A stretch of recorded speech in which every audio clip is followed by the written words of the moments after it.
Hey everybody, George here again with another episode of the In Good Spirits podcast with my friend here, Chris. Hey George, how you doing tonight? Oh, doing all right, doing all right. Really excited to get into some Japanese whiskeys today. Oh, very exciting. Yeah, we haven't dove into anything other than no, this is our first venture outside of Europe and America, so off to something different, but something with a lot of tradition and a lot of respect for quality, that's for sure. That is absolutely true. So, we're actually going to work in like a reverse order of course, I forget to turn off notifications on my phone, so sorry to everyone that's hearing any potential buzzing. One See, yeah, moment. I mean, I left my phone in the other room like a professional, I'm and sorry, he okay? I'm sorry, I learned it from you. but anyway, the two whiskeys we're going to do today, one is Ohishi's 10-year brandy cask, Okay. and the other is Nikka's Yoichi single malt. And based on like history of Japanese whiskey, it would make more sense for us to do the Nikka first because we talked about, I think I mentioned him in one of the past episodes, Masataka Mm. Taketsuru being the basically the grandfather of Japanese whiskey. That's one of the distilleries that he founded and the company he founded. But that has a little bit of peat, and the Ohishi has none, and is actually a totally different style of whiskey. But as we move towards drinking this Ohishi, um, we're doing something a little different today, in the sense that I have not actually had this expression of Ohishi before. The extent of my experience with it is the cheat of a sniff I took before we started recording. Well, it's hard not to when you pour it into your glass. Oh, I love that. I love the simplicity of that label as well. Oh, it's a beautiful, simple, good-looking label, and honestly, the Ooh, box that came in is a little more expressive. It's a bright blue.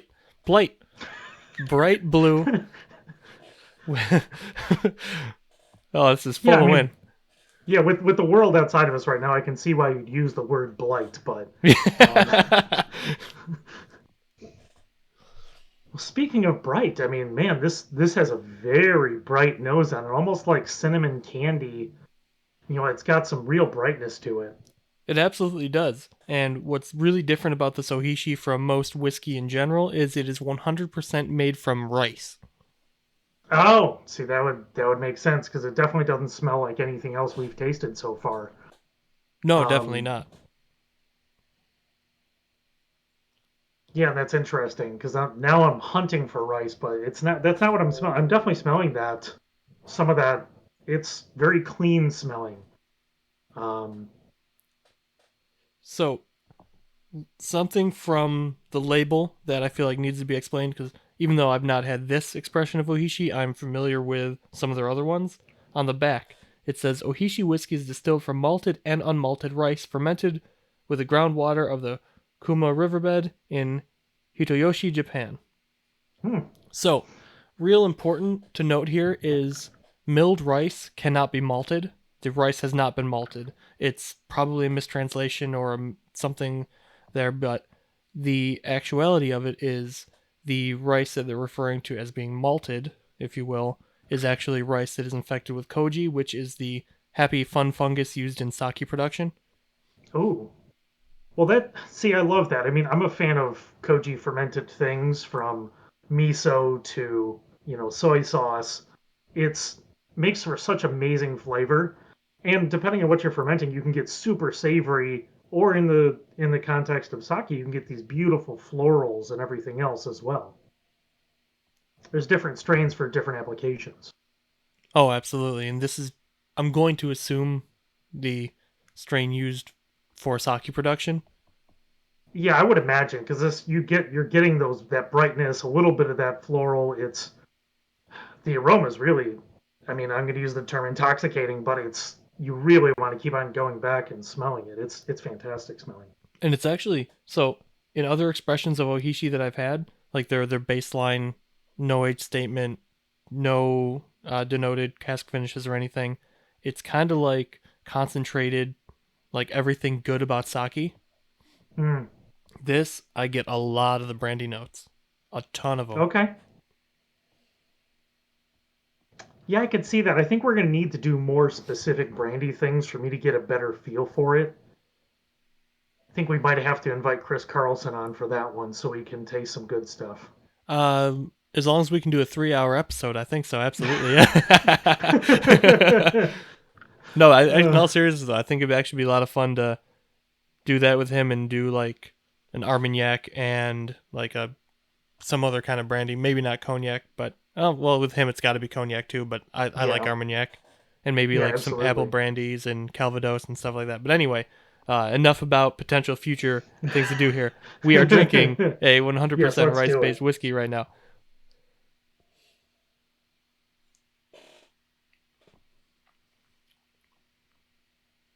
Wow, that is delicate. Delicate, but it still's got some really developed flavors. It dances on the palate. You're getting that richness of the age, but it doesn't feel old at all. Ooh, that finish. That finish is super rich too. Ooh, I'm actually having man. trouble putting my notes to words right now. Like it's somehow completely new and different of an experience, but incredibly familiar all at the same time. Hmm. But like going back to the nose, it's like dried plum and cinnamon and custardy vanilla. Yeah, I think that cinnamon kind of comes through the whole palate too, but not. It doesn't taste artificial. It's that bright, fresh, that fresh cinnamon, like grated cinnamon. Really, really pleasant.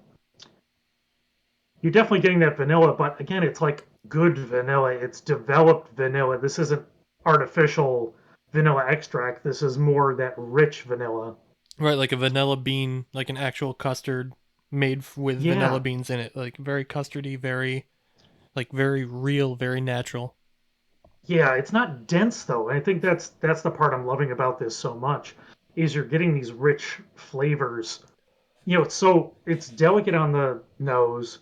You're getting rich flavors, but it bounces on the palate. It's fascinating.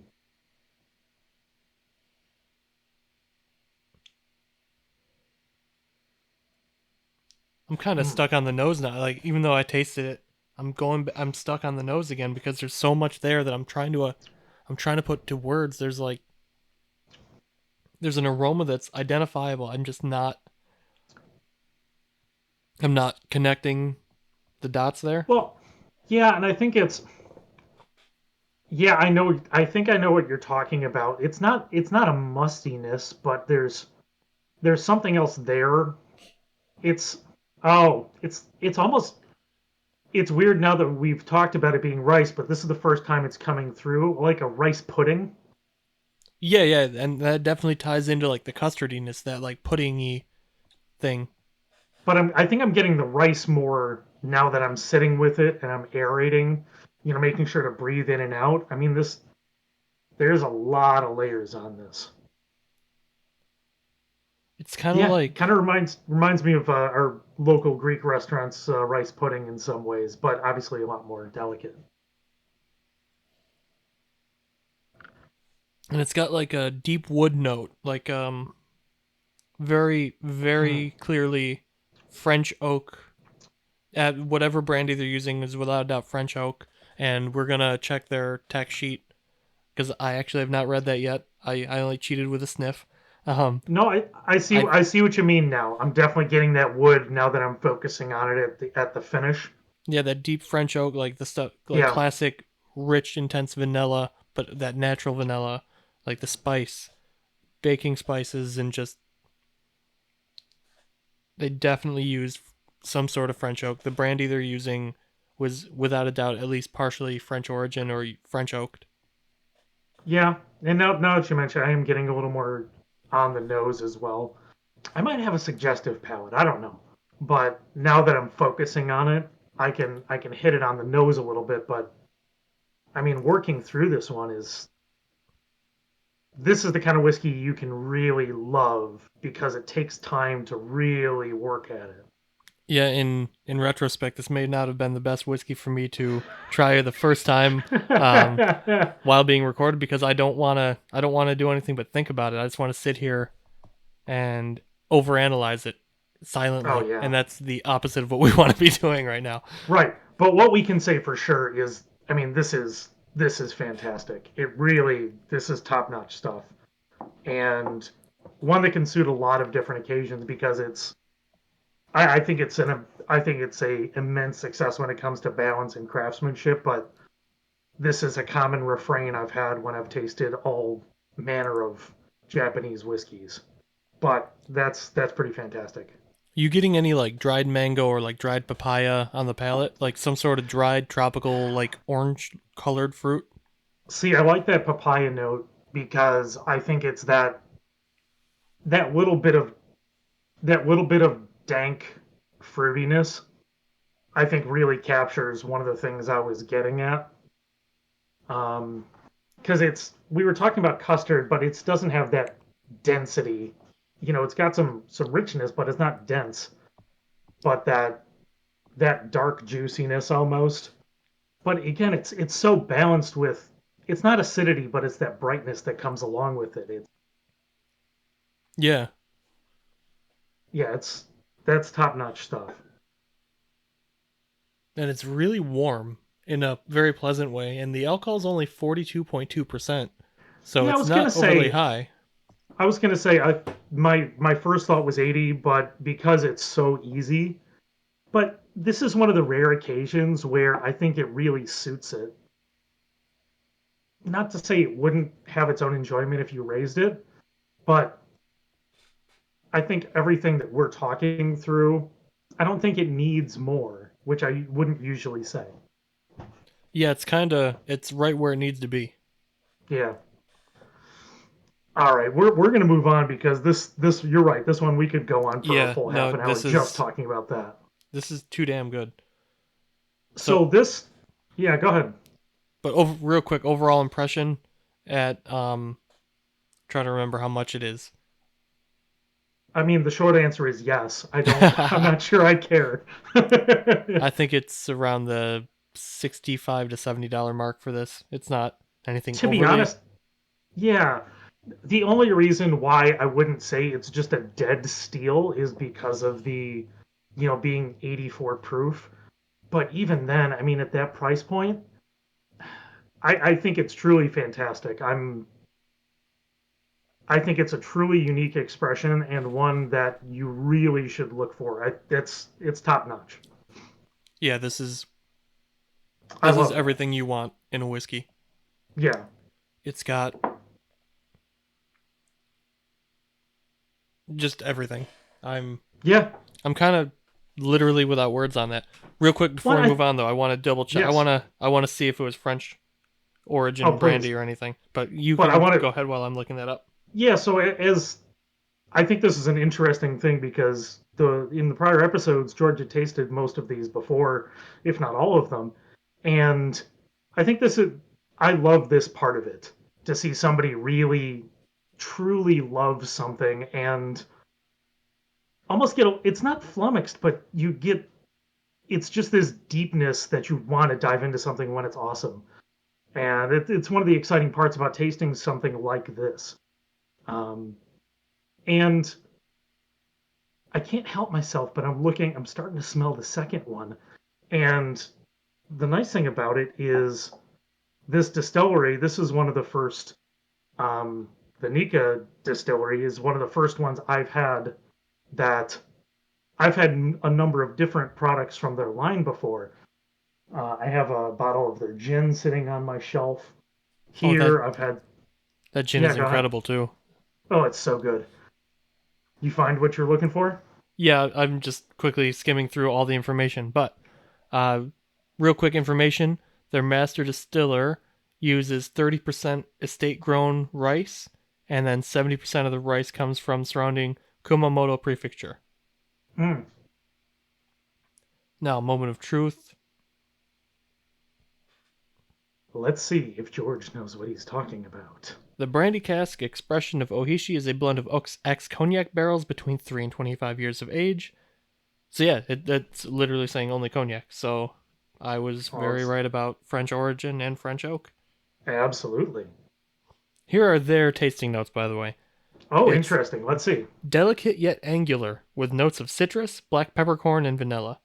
I don't get the black peppercorn, but I definitely see what they say by citrus, and obviously we mentioned vanilla quite a few times. Yeah. One, I think that angular, that's I think that's a good description of it. But I like things that are a bit sharp. Yeah. Um, but yeah, pivoting over to our Nikka here. I've had the Nikka coffee still before, and I think I've had one of the other whiskey expressions as well. But I don't think I've had this one before.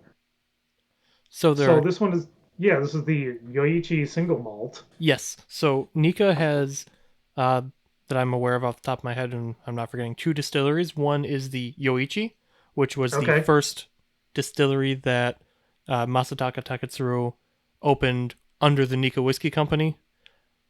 Uh, that he founded the company too, obviously. And Yoichi is one of the distilleries. The other is Miyagi Kyo.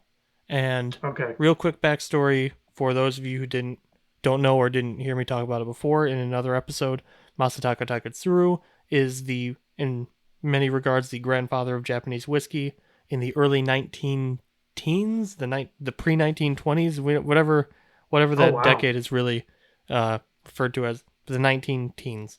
He apprenticed at the Hazelburn Distillery in Scotland, which is modern times the Springbank Distillery, which also does Hazelburn and etc. there.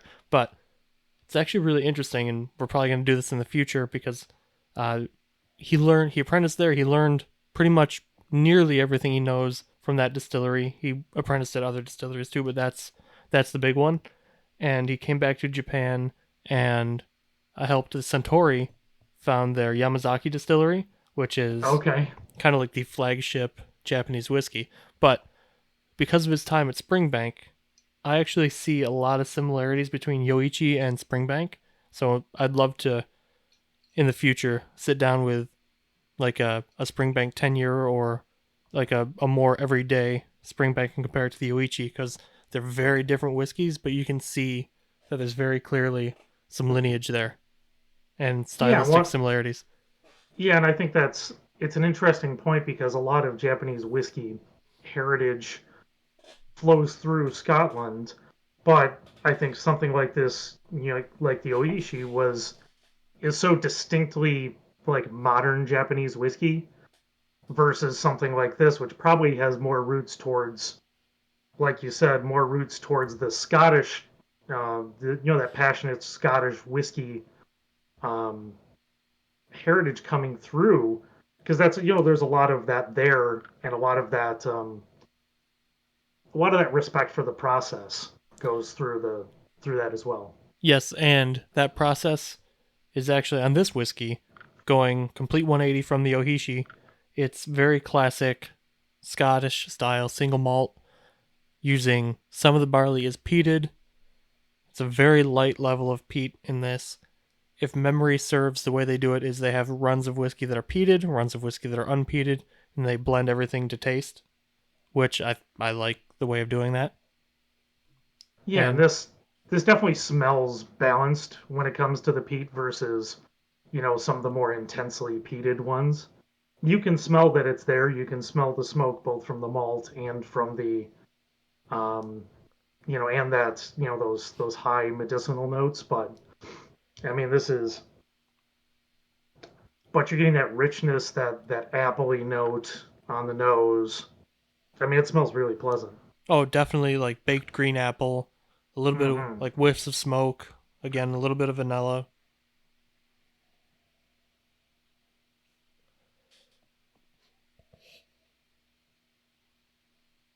Ooh, wow. It's almost got like a tea like aspect to the nose too, like a black tea. Well, and I not to just jump straight into the taste, but I think that echoes really cleanly. Man, this like when you're talking about audio, when you're talking about there's, bass, there's treble. This is just so big in the mids. It enveloped my entire palate. It just was loud in the mids. And then it finishes with that really pleasant, malty peaty finish. It lingers, but that first flush over the palate was so big, but not in a like it didn't like punch you in the face, but it just enveloped the palate. It's fantastic.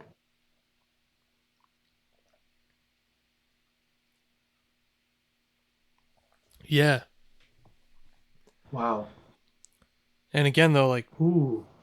from the nose again to the palate, more of that like baked green apple, way more smoky on the palate, but very integrated smoke. It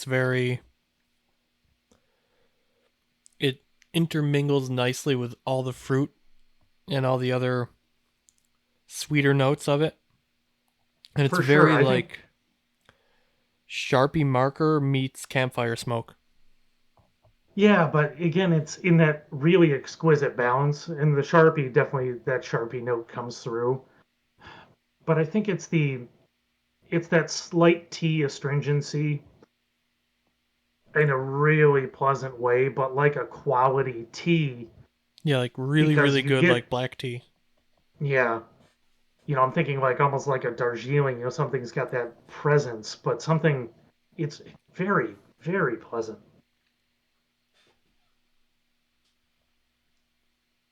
Mm.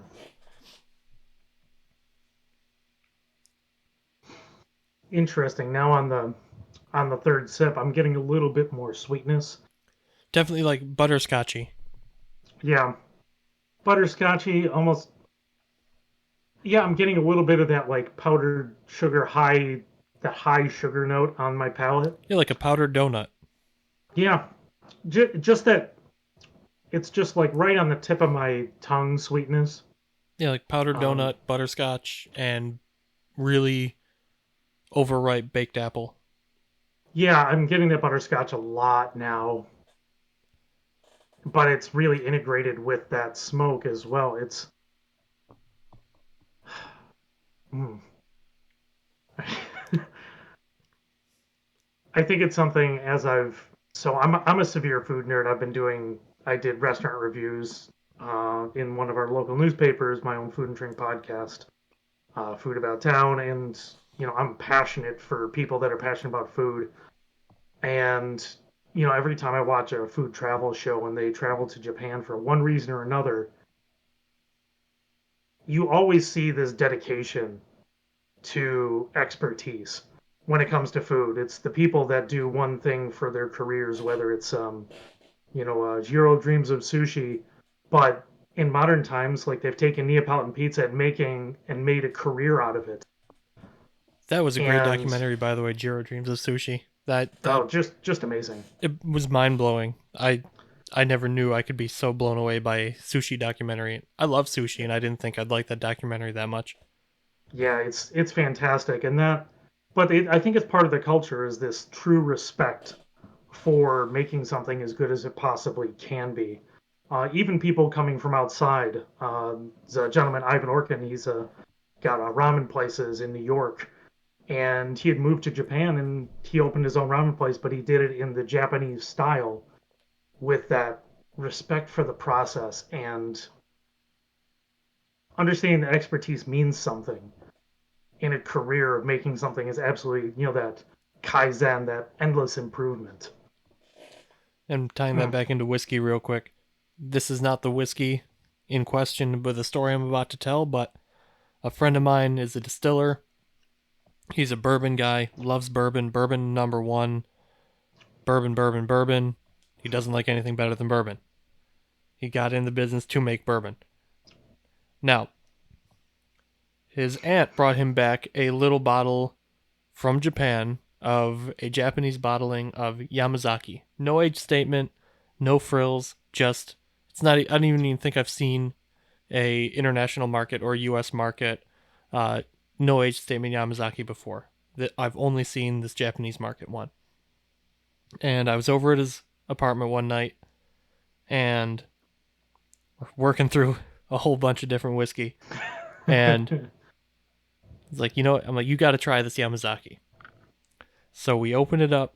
He pours us both a glass, and I'm gonna reenact everything so people watching can see, but I'll describe as well. He took a sip or a sniff, took a sip, stopped, looked, held the glass in front of his face and stared at it. Turned his head to the side a little, kind of like a dog really overthinking something and saying, "Huh." Now, and he says, "Now, I still love bourbon, but this whiskey tastes like it's a whiskey that went to school to learn how to taste like whiskey." And he said, it's the most I love that. precise whiskey he's ever had, and it was just so everything's so precise and clean and perfect, and that work ethic really does show through so well in things, especially like in whiskey, because it's so precise, it's so clean and true. It's like it's true, like uh like like with a sword when it's like perfectly straight. It's it's true. You know, it's perfect. Yeah, yeah, and I think that's a great point for both these because the expressions are so different from one another.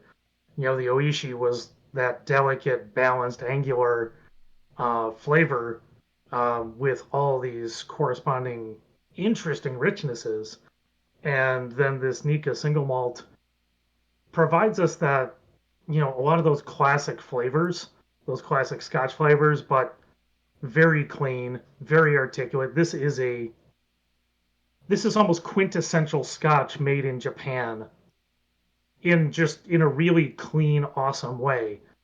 But both I think are very distinct.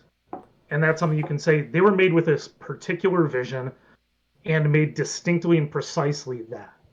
Yeah, without any doubt for sure. Mm. Like this. So for Go yeah, ahead. yeah, I was gonna say for this Nika, what does this one chime in at? So the problem with a lot of Japanese whiskey right now is the availability is Yeah, scarce and pricing fluctuates heavily because of scarcity. So I don't sure. know what it would currently sit on a shelf at right now. But when I picked up the bottle a couple year or so ago, maybe I don't remember exactly. It was in the mid 50s, low 60s. I Yeah, don't know what it is anymore. yeah. It's hard to tell, and this is one of the after effects from the booming popularity of Japanese whiskey over the last few years. Is now it's like you said, it's becoming more scarce because there's only so much of it out there, and now it's getting a little bit of a secondary market, so places are marking it up more. So don't be shocked to see it on the shelf for 50% more than what he said, or you don't know, or you might not see it at all. Well, the scary thing is, it's not even just secondary market pricing; it's vastly increasing wholesale prices too. Yeah, Like I and remember the first bottle of Yamazaki 12 year I bought was like $60-$70, and now it's at a fair retail market price is 110 to 115, yeah, and that's with the same profit margin as when it was $60-$70. It's ridiculous. But I was talking to somebody from I'm not sure how much I'm supposed to say, but I was talking with a representative of a company that in their portfolio has big Japanese whiskeys. sure, And in that portfolio are also some American products. And we were talking about other American products from other companies and their faked um, scarcity, where they're driving prices using allocations and sure, pretty much uh, throttling supply to increase demand. And this was maybe 3 or 4 years ago at this point, but it was right after Japanese whiskey really hit that wall of, oh shit, we don't have enough. And yeah. I asked him, I'm like, well, what about with all these Japanese whiskeys? Is that is it being throttled? Is there really a shortage? Is it like these products where they're intentionally throttling? And we went from laughing and joking about these other companies to him being very, very serious. Color leaves his face and is like, no, we really don't have any. And he explained to me that for those of you who don't know, Chris and I live in Rochester, New York. We're in upstate New York. We're like an a 6, 7, 8 hour drive depending on which way you go from New York City. And I was told by this person from this company that if it weren't for New York City, we wouldn't even have any in New York State where we are, Wow. because it's so basically what happened was uh, in the 80s, Japanese whiskey in Japan started falling to the wayside. People started consuming more shochu, sake, things like that. So distilleries slowed down production and invested in making sake and shochu. And then fast forward to relatively recently, it was kind of like, well, screw it. Why don't we send a pallet or a shipping container rather of whiskey to the U.S.? Worst case scenario, we sold them a shipping container worth of whiskey and we don't do it again. And it blew up in a way no one ever imagined it really could. Well, And I think your point though is when you look back towards the 80s. I mean, whiskey died here in America too. This it wasn't a uniquely Japanese thing. There's a reason that as we move forward, there was and still is, especially with some of the tighter allocated stuff, actually tighter allocated stuff, that there was a boom, but you can only make old whiskey so fast. It takes a long time, and there was not the demand when people were making it 25, 30 years ago. actually, a funny little uh, often forgotten truth about older whiskey in America is that a decrease in demand actually caused the older whiskey to become a thing, because you didn't have to pay tax on it till you took it out of the barrel. So they left it in barrel to avoid taxing, or getting taxed on it rather, because nobody was buying it. So then, by accident, old whiskey became popular, and it's actually interesting. A few years ago, even Buffalo representative of Buffalo Trace even said we're not intending on making really old whiskey anymore. That like where that's behind us, because it's not really it was never the intent, is what I'm trying to say there. Yeah, and it's crazy expensive to make really old whiskey, Oh, it is especially when absolutely. especially when the demand is so high for the mid-age stuff. So what's the you're trying to make a 20? I mean, making a 20 is it's cost prohibitive at this point when the demand for the tens is so high. So very true. Plus, when you can sell someone a 8 year old whiskey without telling them it's 8 years old, and they, or a 5 to 8 year old bourbon and not telling them that, and people love it, why would you waste your time and money making something, 20 years old when you can sell a hell of a lot more of something at 5 to 8 years old that people love just as much and can drink more Yeah. often. But Hmm. anyway, back to Japanese whiskey. Yes. Finishing up that story, there's a shortage, there's a real true shortage, and they cut back a lot of the age statement things for age statement things, and you're seeing a big resurgence of gin. It's kind of like craft distilling in America in reverse. They had the whiskey, and now they don't have the whiskey, so they need gin to make money to make whiskey. Where in America, it's like, we want to make whiskey, we have no money to make whiskey, here's gin. But by 2030, Japanese age statement whiskey, there will be um, enough stock to meet demand at that point. But we got a little time to go still before that comes a Yeah. thing. So I do have to say I'm really glad we had the Oishi first. I just went back and tasted it, and it's hard. You can't compare them next to each other after tasting the Nikka first. It was easily the right decision. I love both. Um, I think I prefer the Oishi over it, but it's one you really want to drink on its own and not try to compare it too much against something else next to it because it is delicate and because I'm getting much different. I'm getting a little more of that sake note now, tasting it against something else. But Absolutely. I think it's fantastic. So yeah, we had our Oishi 10-year brandy cask. We had our Nikka uh, Yoichi Yoichi single Yoichi. malt. Yep, Yoichi single malt. I think both availed themselves very well as Japanese whiskey. And I'm sure we've got more Japanese whiskey to come because I know you're passionate about it. I know I am. Yeah, we're definitely gonna have. I don't know if it would be the next episode or it would be in the future, but I have ideas for at least two or three more Japanese spirits episodes. We might Beautiful. stagger them out though, so nobody gets too fatigued there. But they are in the pipeline. Yeah, Sounds great. So I think this is going to wrap up this episode of In Good Spirits. George, where can they find you on the internet? find me on Instagram at Whiskey Jedi with the E in there because this is America. Damn it, I'm kidding. Sort of. And you can find me at Stromy on Twitter and Instagram. You can also find me on the Food About Town podcast that I record here in my studio, where I talk to people in Rochester about food and drink. And we're going to talk a little bit more about the reopening in the time of the coronavirus coming up soon. So stay tuned for some of that from me. And come back next time for another episode of In Good Spirits. Good night, sir. Good night. Cheers. And in the spirit of Japanese whiskey, sayonara.